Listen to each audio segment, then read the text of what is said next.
So good morning everyone. Today आज हम BSc first year का जो थर्ड टॉपिक है उसको मैं डिस्कस करने वाला हूँ, जिसमें हम atomic describe orbit and orbital. तो हमें डिस्क्राइब करना है जो थर्ड क्वेश्चन है हमारा। तो इसमें हमें क्वांटम नंबर तक बात जो थी वो मैंने समझा दी है। अब उसके बाद जो थर्ड टॉपिक आ रहा है वो है डिस्क्राइब ऑर्बिट एंड ऑर्बिटल। हमें क्या करना है, डिस्क्राइब करना है ऑर्बिट एंड ऑर्बिटल को डिस्क्राइब करना है। तो ऑर्बिट एंड ऑर्बिटल क्या होता है, मुझे इसके बारे में डिस्क्राइब करना है। तो चलिए इस पर बात करते हैं। सो आन orbit represent a definite circular path. एक ऑर्बिट जो होती है वो रिप्रेजेंट करती है डेफिनेट सर्कुलर पाथ को। एक ऑर्बिट रिप्रेजेंट करती है डेफिनेट सर्कुलर पाथ को। चलिए इसको समझने के लिए मैं एक फिगर का हेल्प लेता हूँ। सो ये है फिगर। ये किसका फिगर है? ये एक ऑर्बिट का फिगर है। तो जिसमें देखिए एक ऑर्बिट है, ये न्यूक्लियस है, ये न्यूक्लियस है। इसके चारों तरफ क्या है, एक रिप्रेजेंट करती है डेफिनेट सर्कुलर पाथ को। सर्कुलर मतलब गोल, सर्कुलर मतलब गोल। तो एक डेफिनेट सर्कुलर पाथ को रिप्रेजेंट करती है। तो सबसे पहली सेल्स क्या होती हैं, ये क्या है, ये क्या है, सेल्स हैं जो न्यूक्लियस के चारों तरफ पाई जा रही है। ये क्या है, सेल्स हैं। सो KLMN। और ये क्या है, न्यूक्लियस, जो न्यूक्लियस के चारों तरफ पाई जाती हैं। और इसमें देखिए इलेक्ट्रॉन वेरी कर रहे हैं। देखिए इसमें इलेक्ट्रॉन क्या होता है, चक्कर कर रहा है।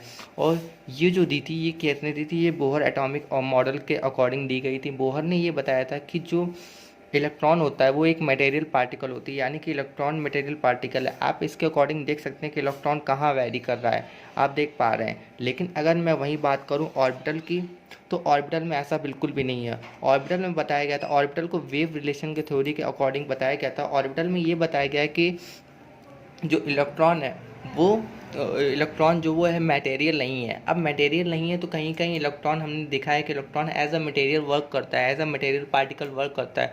तो आफ्टर डैट इवोल्यूशन के बाद, जब बहुत ज़्यादा इवोल्यूशन उसके बाद ये हमें पता चला कि इलेक्ट्रॉन क्या है, बोथ वर्क करता है। यानी कि एज अ मटेरियल वर्क तो वर्क कर ही रहा है, एज अ मटेरियल पार्टिकल तो वर्क कर ही रहा है, एंड एज वेल एज एक वेव के रूप में वर्क कर रहा है। तो यहाँ पे हम देख सकते हैं, अगर हम यहाँ पे पता करना चाहें कि इलेक्ट्रॉन कहाँ पे है तो हम ये पता नहीं कर सकते, क्योंकि इलेक्ट्रॉन यहाँ पे हमें कहीं पे भी नहीं पता चला। इलेक्ट्रॉन घूम तो रहा है बट हम कहीं देख नहीं सकते, क्योंकि वेव को कहीं हम एक डेफिनेट जगह पे तो बता नहीं सकते हैं कि वेव यहीं पे। तो ये है एक फर्स्ट डिफरेंस है ऑर्बिटल एंड ऑर्बिट के बीच में। जो फर्स्ट डिफरेंस है वो यही है। साथ में आप देख पा रहे होंगे कि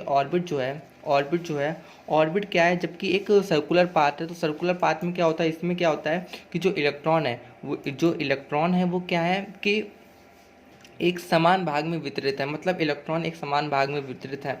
और ऑर्बिट क्या होता है, एक सर्कुलर पाथ होता है। जबकि मैं बात कर लूँ अगर ऑर्बिटल्स की, तो ऑर्बिटल क्या होते हैं कि गोलाकार नहीं होते, केवल सिमेट्रिकली नहीं होते हैं, बल्कि ये त्रिविमीय होती हैं, यानी कि थ्री डायमेंशनल होते हैं। सो इसमें जो इलेक्ट्रॉन है वो क्या होता है, बराबर भागों में डिवाइडेड नहीं होता। और फर्स्ट ऑफ ऑल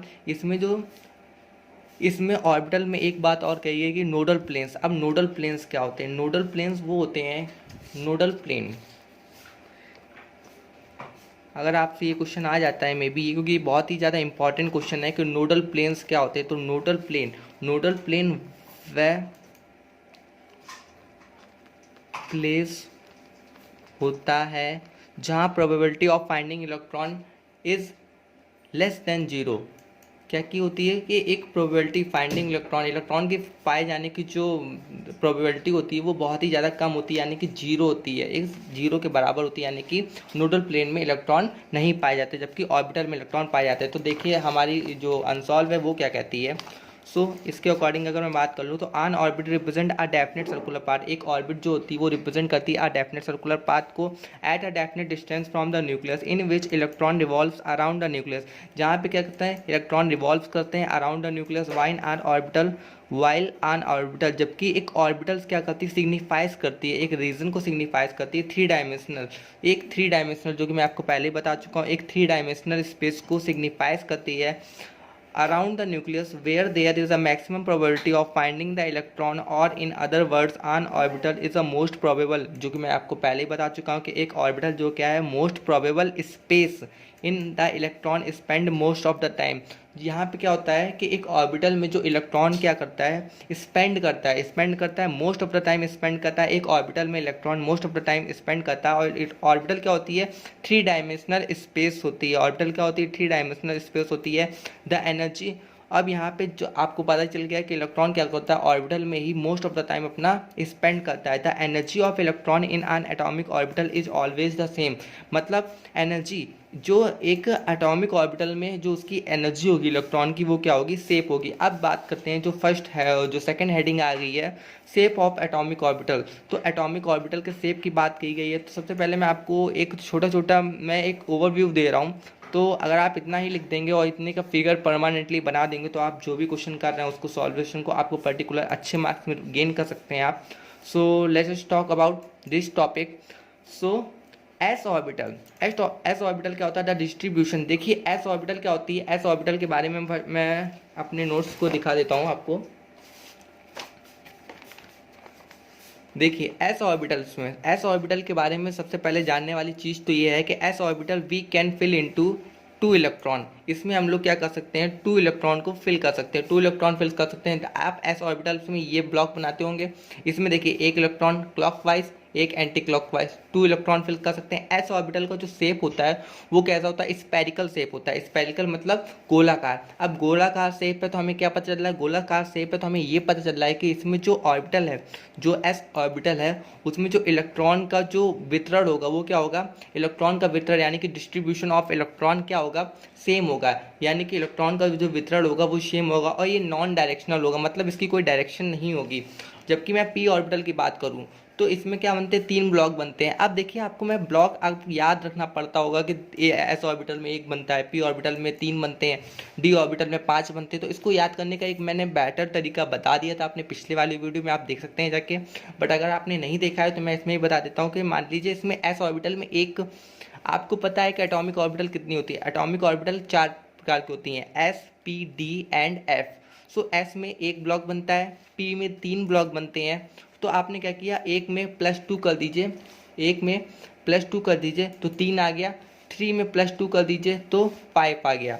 तो एस के बाद पी आता है। पी में क्या होता है, देखिए we can fill in 6 electron. यहाँ पे हम लोग क्या कर सकते हैं, 6 इलेक्ट्रॉन को फिल कर सकते हैं। इसके बाद +2 कीजिए, डी ऑर्बिटल आ गया। इसमें हम लोग क्या करते हैं, फिल कर सकते हैं 5 इलेक्ट्रॉन। इसमें हम कितने फिल कर सकते हैं, इसमें देखिए कितने ब्लॉक बनते हैं, 1 2 3 4 5, 5 बनते हैं।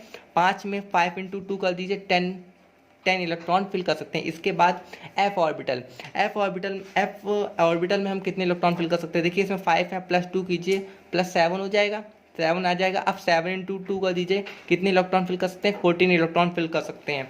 सो पी ऑर्बिटल कैसा होता है, पी ऑर्बिटल डंबल शेप होता है। अगर आप कभी जिम जाते हो या जिम के आपने डंबल देखे हो तो ये क्या होता है, डंबल शेप्ड होता है। इसमें 2 लोब्स पाए जाते हैं। और जो डी ऑर्बिटल होता है, ये डी ऑर्बिटल का होता है डबल डंबल शेप होता है। इसमें डबल डंबल शेप, एक डंबल में कितने लोब्स पाए जाते हैं, 2 लोब्स पाए जाते हैं। तो 2 डंबल में कितने लोब्स पाए जाएंगे, 4 लोब्स पाए जाएंगे। तो डी ऑर्बिटल क्या होता है, डंबल शेप्ड होता है। और एफ ऑर्बिटल की बात कर लूँ तो मैं एफ ऑर्बिटल क्या होता है, f orbital is a very complicated orientation in space. So अब मैं आपकी, अगर आपको इजी नोट्स की लैंग्वेज अच्छी लगती है तो इजी नोट्स में वही दे रखा है। देखिए a p orbital is 2 lobed and like a dumbbell shaped, there are p orbitals p x, p y, p z. देखिए आप तो ये पता ही होगा कि ये बनता है, ये देखिए p x, p y, p z, ये इस तरह से होए। तो देखिए क्या है, a p orbital is 2 lobed and like a dumbbell, there are 3 p-orbital px, py, p and pz. The probability of finding electron in a concentrated along one direction, all the 3 p orbitals are equal energy. देखिए p orbitals में क्या होता है, energy equal होती है। there are different along in their mutually right axis। देखिए axis के along पे इनको अलग अलग किया गया है। इसका आप फिगर देखिए तो ये फिगर बना हुआ है। आप ये फिगर बना हुआ है, आप थ्योरीज अपने आप से पढ़ सकते हैं। डी ऑर्बिटल के मैं आपको पहले ही बता चुका हूँ ये क्या डबल डंबल शेप होता है। और इसमें भी क्या होता है, इसमें भी 5 बनते हैं। 5 कैसे बनते हैं वो मैं आपको बता चुका हूँ कि आप +2 कर दीजिए, 5 बन जाएंगे। इसमें क्या होता है, एक्सिस के अलॉन्ग पे, इसमें भी वही बात है कि एनर्जी इक्वल होती है। और क्या होता है, एक्सिस, इनमें क्या बांटा गया, एक्सिस के अलॉन्ग बांटा गया कि स्पेस में इनकी ओरिएंटेशन कैसी, उस बेस के अकॉर्डिंग इनको बांटा गया है। और एफ ऑर्बिटल की क्या होती है, स्पेस में जो ओरिएंटेशन होती है वो कैसे 7 टाइप की होती है वो भी आपको पता है। इसमें 14 इलेक्ट्रॉन फिल कर सकते हैं, वो भी आपको पता है। सो अगर आप इनके फिगर, ये देखिए फिगर दे रखे हैं, आप इनके फिगर बना दीजिए और सिर्फ इतनी नॉलेज गेन करके आप कितने इलेक्ट्रॉन इसमें फिल कर सकते हैं। और अगर आपको इस पर डीपली वीडियो और चाहिए होगा तो मुझे कमेंट करके ज़रूर बताइएगा, तो मैं आपकी उस पर डीपली वीडियो और दे दूँगा। Thank you.